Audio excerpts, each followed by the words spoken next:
We have a goal to have great attendance at these meetings because it's so important that we're connecting with all of our school sites and all of our leadership, and we've been struggling a little bit this year with attendance at these meetings. This year we've been trying the virtual and in person, but really hoping that we have representation from each school at every meeting. So if you can help us spread the word, and if you can say hello in the chat and let us know which school you're from, or which organization, that would be super.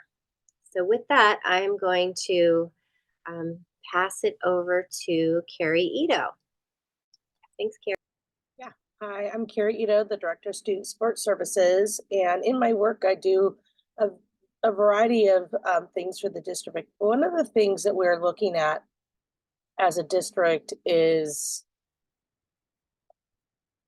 thank you, is a cultural calendar. And what we're asking for is some feedback. And so we have a very diverse student population across 6 Bay Area cities, and we are trying to create more inclusive environments for our staff, our students, and our families, and making sure that people have a sense of belonging. But part of that is also being familiar with some of the customs and cultures and perhaps days that are very significant in if families were part of their home country or with their families that are pretty significant. And so we have put together a cultural calendar. We've shared it out with a couple other groups also.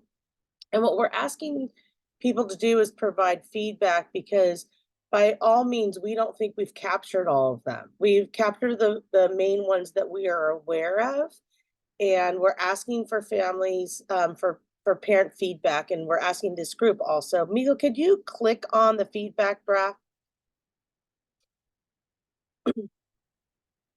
So we're going to ask that we share this with you, and what we're asking for is feedback from you guys, and you'll have opportunity to comment on them, because we believe that there are dates missing. There are dates and significant events that are missing, and we're asking for everybody to give us some feedback on that, so that we are able to make sure that we are being inclusive and that we haven't forgotten anyone, or a cultural celebration that we need to be aware of. So what we'll be doing later is sharing with you guys, those people that are in attendance, this opportunity to take a look and comment, so that we can be adding events and ideas to our calendar, really to help us gain some awareness, because I think sometimes school sites aren't always aware of very significant traditions in other families' cultures, and we might plan open house on that day when we should really be avoiding that. And so that's the kind of the purpose of this calendar also, is so that we can work towards making sure that we can start beginning to plan around it as much as possible, so that families don't have to make a choice between celebrating something that's really important to their family or choosing to go to a significant school event for their child. And so we're going to kindly ask that you provide some feedback and go ahead and just, we've opened it up so people can make comments on it. Any questions I can answer?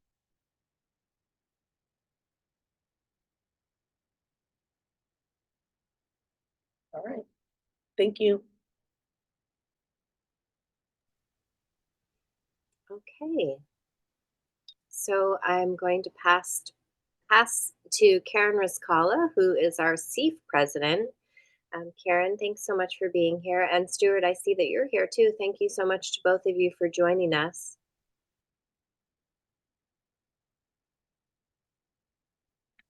Okay, thanks, Allison.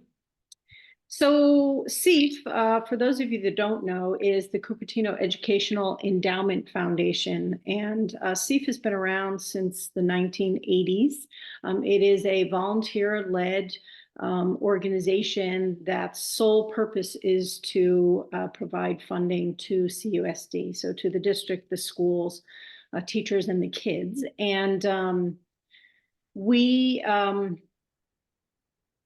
basically were founded in the 80s with a focus on arts and music enrichment and making sure that no child in the district is without that, making sure that there was funding and programming provided in the schools, primarily around arts and music. Over the years, though, we have expanded and funding has gone out to a lot of other causes, if you will, within the district. On this slide, you can see, for example, what our disbursements were last year. So you'll see that we were still supporting art and music in the schools, but also technology. We've also been providing grants specifically to teachers for improving their classroom education. We did a big grant last year for the middle schools for their music programs, as well as for their cooking classes, so to provide funding for those electives. The Tinker Boxes is a new thing that CUSD did last year for the TK students coming in, and we provided some funding for that. And then some individual schools asked for support for STEM activities that they were having. So that's just an example of what was funded last year. Across the years, we've funded around $19 million to the district. And we are focused, I would say, this year on two different initiatives. One is granting, which of course we always do. We have grants that are annually provided to the schools, but we instituted in 21 a teacher grant program that allows us to provide funding to teachers that request support to do something in their classroom that they don't have funding for through the district or the school. So to date, we funded around 470 of these individual teacher grants, and the total is around $335,000 that's gone out. You can see here a listing of sort of the top, I don't know, what is it, like 5 categories of items that teachers are requesting, but it's not limited to this. Really, we're looking for teachers to think about what they want to do in the classroom that they can't currently do with the funding and support that they have. So it might be that a teacher requests professional development to do something that they want to do that they aren't being offered with current funding. It might be specific materials to do a project that they want to do with their kids. These grant requests that come in are approved by both CUSD and CEF before the funding goes out, but once approved by both, our treasurer, Stuart Rosenberg, who's on the call with us, writes a check and delivers it to them at the school. And so the teachers are able to purchase whatever materials they had requested in that grant request. So that's something that we're very focused on this year. We would love to have all of the teachers apply. We're getting, there with it, but that's an exciting program. The other thing that we've been focused on this year is a program that we put in place to provide payment processing for the schools and the nonprofits. So this launched a couple years ago with a pilot of 4 schools. We now have 11 schools on the platform, and I noted here that there's 19 entities, because at some of those schools, we have the front office on the platform collecting donations for things like field trips and PE uniforms and what have you. But we also have the parent organizations on the platform doing payment processing. Could be like PTAs or foundations. It could be in the middle schools, music boosters, sports boosters, things like that. As long as they're a registered nonprofit and aren't delinquent, they can be on the platform. And really the goal behind this for CEF was to provide one-stop shopping for the parents so that they only ever had one URL to go to make a payment, no matter what it was that they were trying to make a payment for, whether it was going to be a donation to the PTA or a payment or a donation for a field trip, something like that. But then we also were hoping to sort of reduce the manpower that's duplicative across each one of these schools and parent organizations. So you've got treasurers for all of these different groups, pulling in checks every month and needing to track them and deposit them. And then you have audits going on and things like that. One of the biggest sort of time sinks, I think, for these entities is writing all the tax letters for things that come in. So what we've attempted to do with this platform is to offload that information, or essentially let the entity outsource that to CEIF, so that those individuals, be they individuals in the front office at the schools or the parent organizations, can focus on really the work they need to do. So educating parents about why we do fundraising, for example, through a PTA or a home and school club, and running the actual events where that fundraising is happening, or doing the additional work to support our teachers and our kids in the front office. And so that platform is something that we have been focused on this year. So again, these are sort of the two biggest programs that we have been expending effort on, I should say, for this year. But CEIF also provides department grants. We've had a few more of those coming in this year as well. And we are currently a volunteer-led board. We have 10 board members. We do not have full-time paid staff. We have in past years when CEIF was doing events like the Gala and the 5K, but currently we are only volunteer-led and are actually looking for new board members. So if anybody is interested in working with CEIF or know someone that might like to help out at the district level with fundraising, please just send them in my direction. But that's basically sort of who we are and what we're currently working on. I don't know if anyone has any questions I could answer. Or if Stuart, you wanted to add anything in either. No, you covered it all very well. While people are thinking of questions, I'll just say a few words of support for CEIF. I work closely with CEIF on the teacher grants every week, and my team knows I'm always running around the office talking about CEIF grants. It's so inspiring. Our teachers have wonderful ideas for innovation in the classroom, and every week they're writing in through the grant request process and asking for supplies for very creative and innovative ideas. And because of the work of CEIF and because of the donors, we're able to say yes. And then Stuart's out getting those checks out to teachers just very quickly, which means the kids are getting access to all of these ideas. In addition, the principals receive funding for the things that Karen mentioned at the beginning. It's flexible funding. A lot of them use it for art and music at their school sites. And I know last spring, principals reached out to CEIF to express their gratitude after a successful school year last year. I know that many of you have site level organizations that you're donating to, but if you are interested in being a supporter of CEIF, either as a volunteer or through donation, I just want to let everybody know it actually makes a daily and weekly impact on all schools having this funding. And our schools have different levels of resources. So it's really important that if there's a teacher that has an idea that, with these funds, we're able to say yes. And also in the areas of arts and music and whole child education, all schools have access to the school funds through CEIF. And it's just such an important thing that we do in partnership with our wonderful CEIF volunteers and leaders. So Allison, can I jump in with one more thing? So first off, thank you to Allison for spending lots of hours on that teacher grant program. But additionally, I forgot to mention that CEIF does have a few awards that are given out annually. They're usually in the April board meeting, the CUSD Board of Education meeting, that those are presented. And we did send information out through the CUSD channels recently about the Sandy Lou Community Service Leadership Award. You may have seen that. We are actively sort of awaiting nominations for that award. So if you know someone at your school that is a rock star, that is doing work to help the kids, not only at your school site, but at a district level, please consider nominating for this award. We have, I think we're in like our 7th or 8th year. I'd have to go back and confirm that.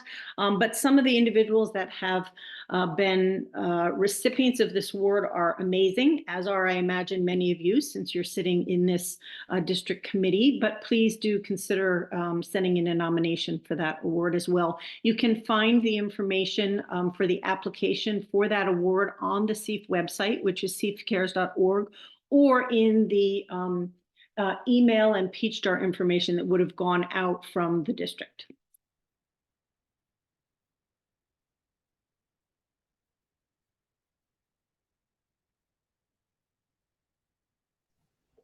Does anybody have a question for CEEF? And I just dropped their website there into the chat if anybody wants to poke around and learn more.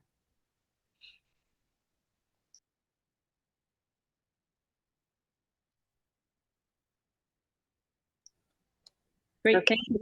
thank you. Thank you, Karen and Stuart, for all your hard work. Okay, transitioning us to our next topic, we're going to talk about the recently updated California dashboard. And Chris, if you could introduce yourself, that'd be great.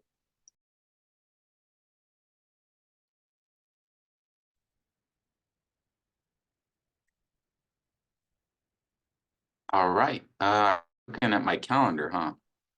Let me share my screen here. Hi, I'm Chris Iser. I'm the Director of Instructional Technology here in our district, and I'm going to share with you today some slides related to the results of our 22-23 California School Dashboard. So let me go ahead and share this. So what we're going to review is the data and information that was presented in the December 2023 California School Dashboard release. The data and information that's shared is based upon last year's information, and so we use this data in a variety of different ways for school level planning, district level planning, etc. And so what I'd like to do is just spend some time reorienting us to accountability and the dashboard, what this means, how it might be different than some of the other data points that are shared throughout the year. We'll go through each of the specific indicators where we were given a score and a ranking. We'll talk also specifically about our district's results, and I'll point out where additional reports can be found. And so a lot of what we'll share today, I encourage you to log into the California School Dashboard later and do some digging on your own, because there's a lot of information behind the scenes.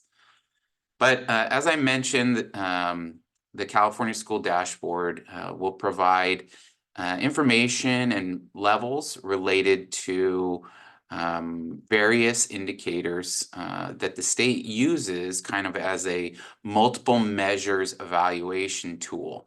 The local control funding formula, which is the acronym that you see at the top of this slide, LCFF,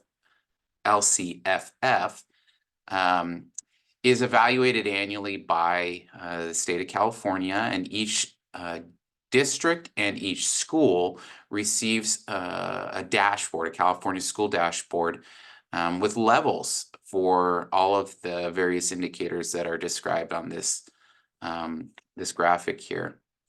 The dashboard is usually represented as a color, and we refer to this as the speedometer. And we will receive a color, or schools receive colors for the 6 state level indicators. So this is data that is collected through various channels, whether it be student assessment data, student demographic, attendance, suspension rate data, through reports that are submitted at the end of the year. And then there's also local indicator data that is submitted, self-submitted by the district at the end of the year, and only districts have ratings for local indicators. But as I mentioned, we look at all of these data points, and it flows into our LCAP annually, where we evaluate our progress. We decide whether or not we're making progress towards our goals, make any modifications and changes Additionally, sites will use their school site level dashboards to inform their SIPSA. We have a couple indicators that we do not receive a level for because we are an elementary school district, and so we do not receive a level for graduation rate, and we do not receive a level for college and career indicators because we are not a high school or a unified school district. So last year, when we presented the California School Dashboard, we did not have these colored speedometers. We actually had something we referred to as the purple cell phone bars. And that was because we were coming out of COVID, and the first official dashboard that was being released did not have 2 years worth of data in order to generate the color. So we only had status levels that were presented last year on the dashboard. And so if you log into the California School Dashboard and you look at the 2021-22 data, you will see purple cell phone bars and only a status level. But we are back to now colored speedometers, which is actually representative of 2 data points: the status, so the level that was achieved for that various indicator, and then the change from the previous year.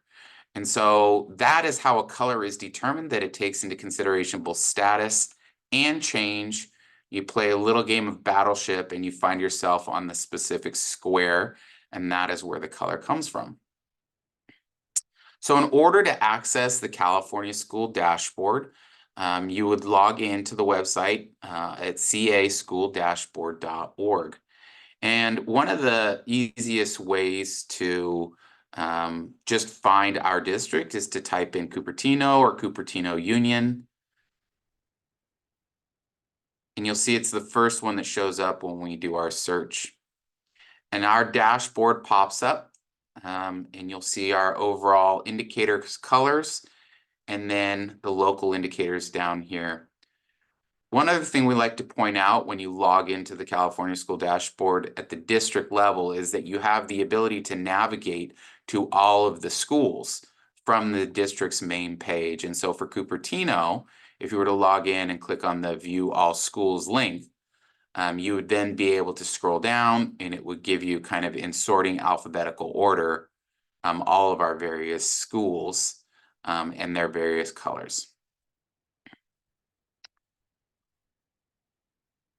So on our homepage, when you log in to the district level Cupertino page, as I mentioned, we have our overall colors, and you'll see that we were orange in chronic absenteeism, blue in suspension rate, blue in English learner progress, blue in our English language arts, blue in math.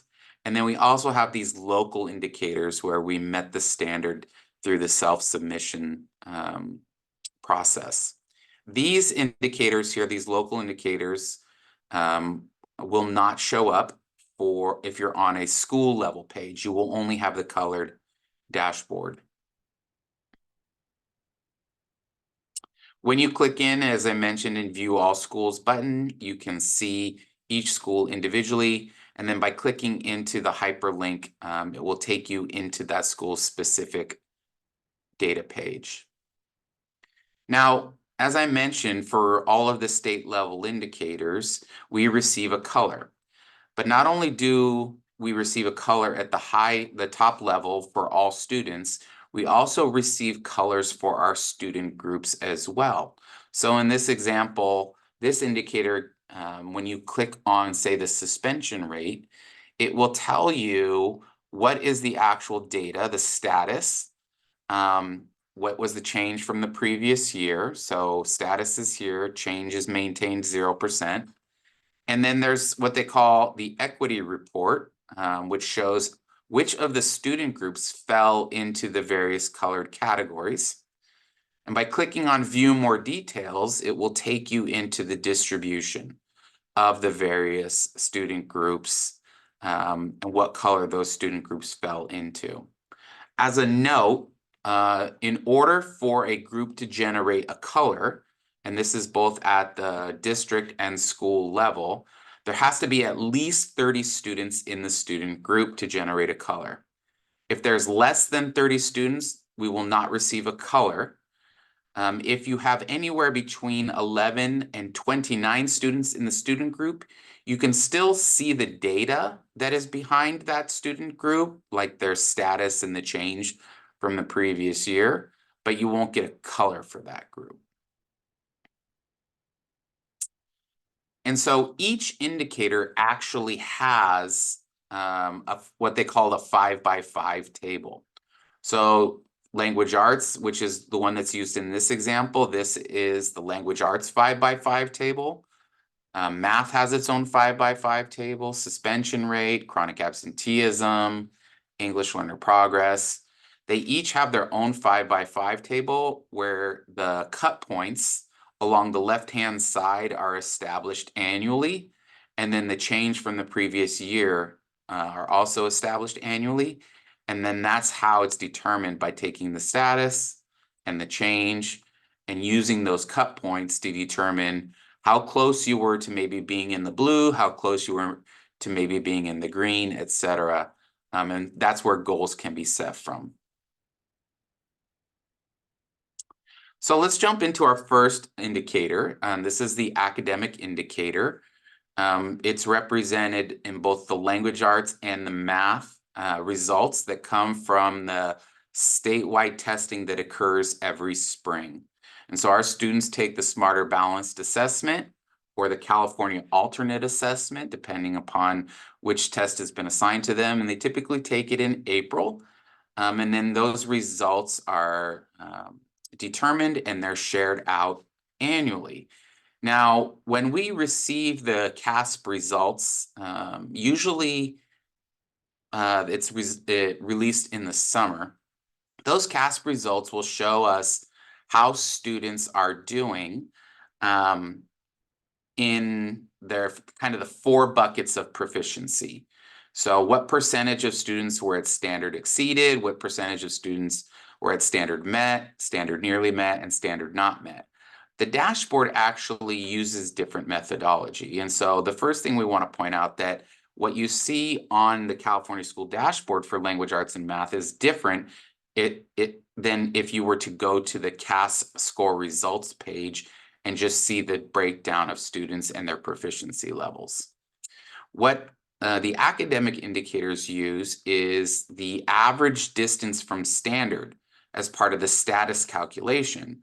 And so you'll see that first line here, status, is the average distance from standard for all students using their scale scores. So not their proficiency level, but the actual numerical scale score that they got on the assessment. And then, of course, the change is the difference in that change of average from the previous year, and then the distribution of those groups. So to kind of help you understand a little bit about what that looks like when we talk about the average distance from standard, this is an example from grade 5 math. There are scale score ranges for each level 1, 2, 3, and 4. Level 3 and 4 are basically above the line, above the standard met or standard exceeded range. But there is a number that's all the way at the bottom of the standard met range. That's the lowest number, scale score number, that a student could get to be considered standard met. And so use that lowest number in that scale score range to then determine whether or not you have a positive or a negative distance from standard. So in this case, the standards met range starts all the way at 2528. It goes all the way up to 2578 and beyond to get into the standard exceeded range. This student is a grade 5 student who scored at 2,505. So the difference, the distance between where this student scored and what the lowest standard met range was 23 points. So the difference of 2528 and 2505 is 23 points difference. So that's below the line. It's represented as a negative 23 points. So if I'm that student and I get a negative 23 points, and let's say Allison is the other student who's factored into the calculation, and she scores 23 points above that number, They take both of our numbers together, my negative 23, her positive 23, they average them together, and our actual distance from standard would be right back to 0. Because she's a positive 23, I'm a negative 23.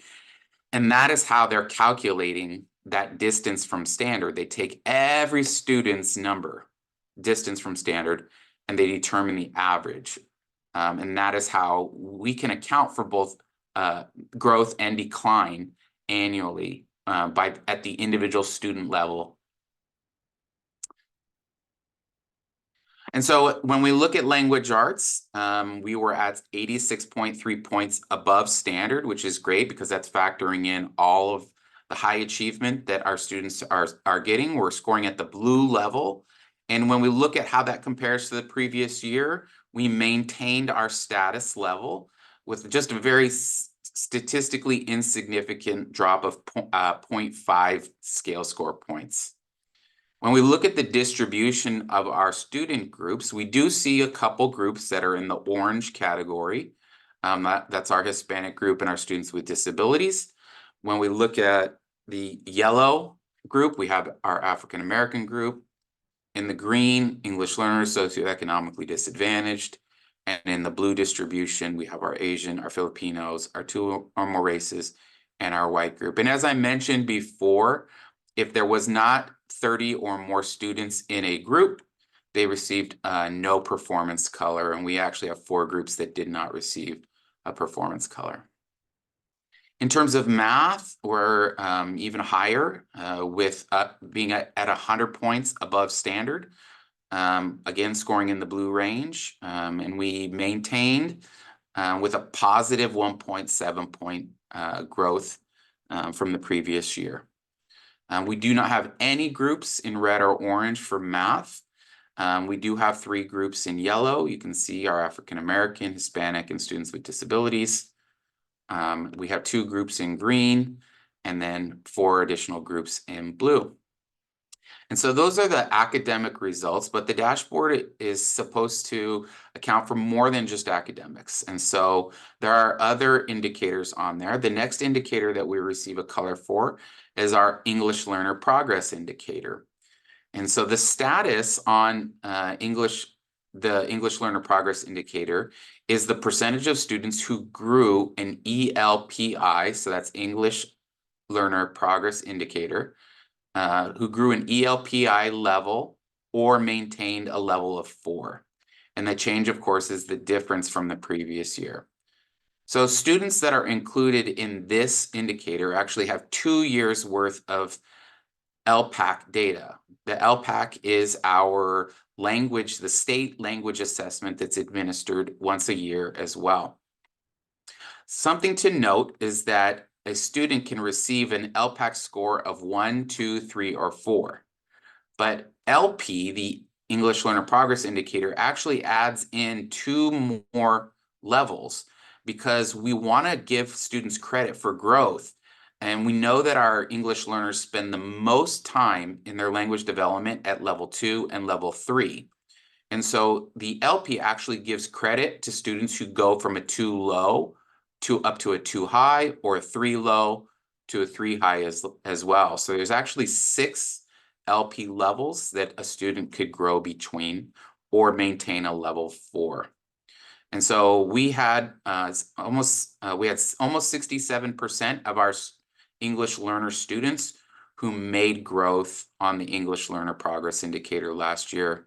And again, if you look at our 5x5 table, we were at the blue level. The previous year, we maintained staying at the blue level, and this year with just a slight drop of 1.1%. The next indicator is our chronic absenteeism indicator.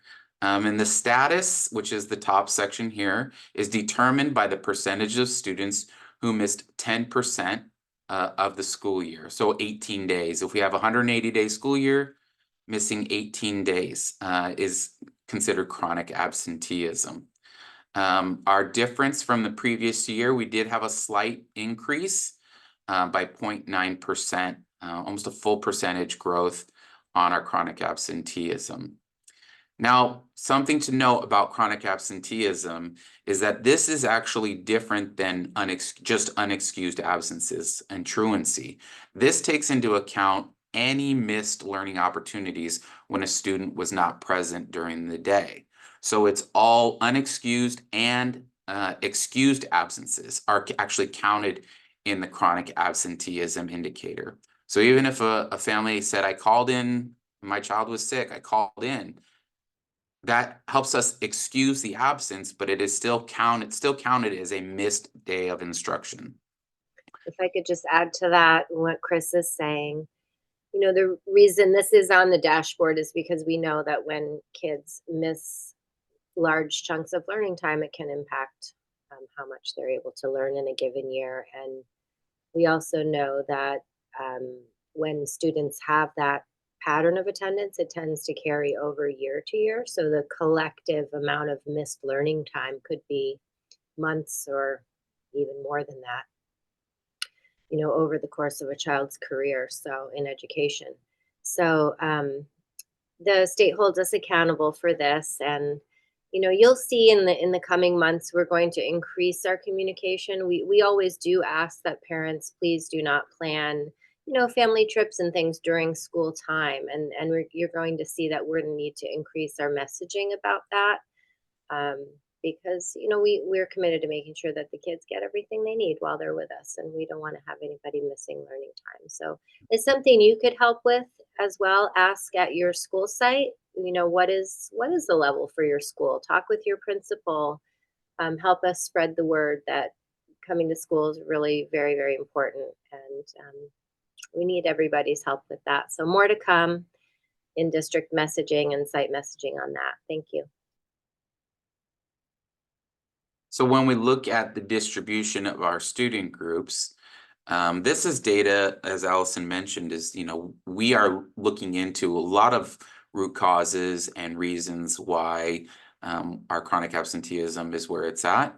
And one of the first things we do is look at just demographics and see if we're seeing trends and patterns across specific demographics. And so when we look at our student groups for chronic absenteeism, we actually do have one group in the red, and that is our homeless population.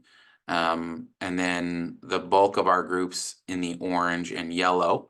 And we did not have any groups that were in the green or blue areas as it relates to chronic absenteeism. So there's some systemic things that we're having conversations around. And then there's also really targeted opportunities that are occurring at the school sites where site level building principals are having conversations with families specifically about what are the needs that we can help address to help your child make it to school. And then the last indicator is our suspension rate indicator. And so the status is, again, the percentage of students who were suspended at least one day. And again, the change is the difference from the previous year. A couple things to note about our suspension rate. We had 0.5% of our students were suspended at least one day, and that is a 0% change from the previous year. And suspension rate takes into account both out of school and in school suspension. So if a student is put in an in-school suspension while they may be physically on campus, they are not in their classes and they're not attending the class. They've been separated, and so we have to count those also in the suspension rate indicator. And one thing to keep in mind is that this is the number of students suspended, not the number of suspensions. So one student who has been suspended 3, 4, or 5 times is counted exactly the same as one student suspended for one day. So this is the number of individual students, not the days of suspension or the number of times suspended. And when we look at the distribution of our student groups, we do have one student group in the orange, 4 in the yellow, 3 in the green, 3 in the blue, and 2 with no performance color.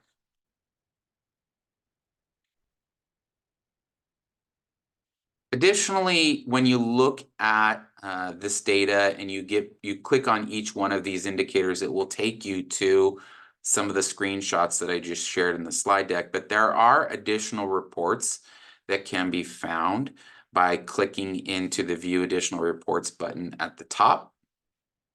One of the reports that we like to encourage people to look at, because it gives you kind of a whole school or whole district picture, is the student group report, which then will just basically take all of those colors that we saw for all of the indicators and put it in one nice little table format.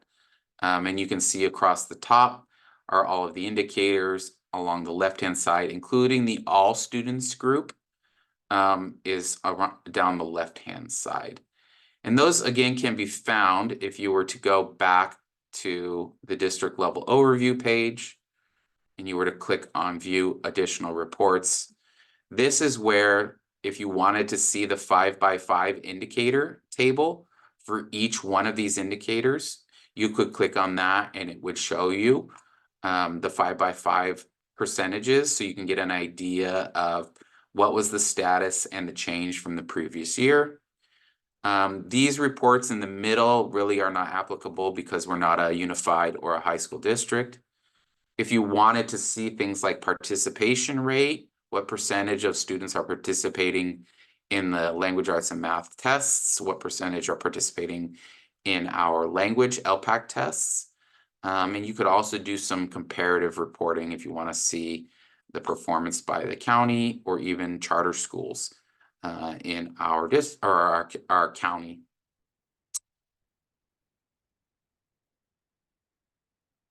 So as I mentioned, we use this data that's presented in December annually. We analyze it. We work on it as a administrative team in our principals meetings. We then put together some of the key points and data statements. They're shared out through our LCAP and SIPSA process, through our school site councils, with our board of our school board, and then we adjust and modify our plans and through the LCAP and the SIPSA process to hopefully make progress on these goals. Yes, and to add to that, this group, our PAC and DELAC parents, you are an important part of our LCAP process. The LCAP, again, is that district 3-year improvement plan, and we're going to be at the beginning of the next 3-year cycle. So in our meetings later this winter and spring, we'll be talking about the LCAP, and we wanted to be sure that you had this information about the dashboard, because the dashboard helps us identify what are some of the areas of strength and what are some of the areas of need that we want to be sure to address in our LCAP as well as in the annual improvement plans, the SIPSAs. So having awareness of the dashboard, it will help us do that work together. So there'll be more to come on that. Does anybody have any questions for Chris? You can either raise your hand or put it in the chat.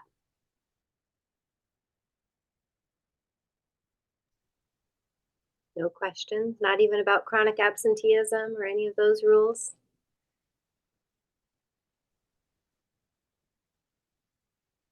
This is Marie. Sorry, I do have a question. What's the source of the scores? It's not CASP, right? It's where are the scores coming from, or what tests?